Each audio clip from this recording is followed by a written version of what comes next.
What's going on? So I've been driving my car with my H swap in it for the last day since I've done my intake, and I went and I did that porting job, that stage 1, and it runs awesome, idles fine, like everything's been doing really well, except I was leaking a little bit of antifreeze and it's coming from the end of this hose, and it's super duper stretched, like it has no play in it, so I think it probably has a crack in there, so I'm going to replace this hose.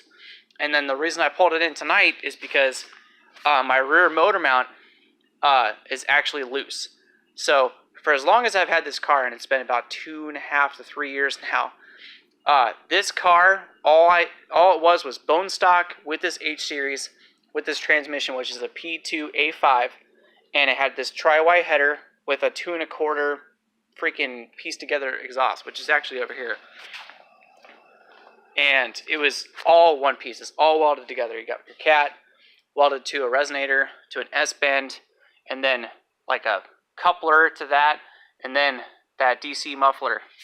And now I have a 3-inch, from the tri-Y, I have a 3-inch to a Skunk 2 Mega Power now. I bought from my buddy Myron for $40, so I couldn't pass that up. So when I bought this car, recently my motor mount has been acting really funny, and I'm like, why is my motor moving all, like, you know, it revs and it moves like this, and it's actually hitting so close that it's pushing up against my electric fan.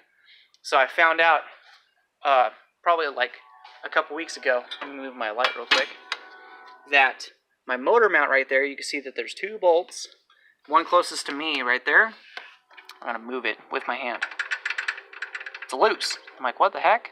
So I'm hoping that I can just jump under there, and I'm hoping it's a bolt and a nut, because if it's a bolt and I try to spin it out and it won't spin out, it won't turn in, so I'm hoping it's a bolt and a nut, so I could just go and get a ratchet on top, get a ratchet on bottom, and then tighten it up, and then fix my problem, hopefully.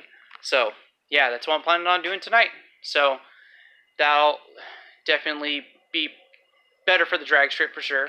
So hopefully I can get that fixed before, especially if I had to go and like pull the motor mount and like, you know, put new threads in it and all that stuff. That's gonna suck. So hopefully it's a bolt and a nut. So let's figure it out.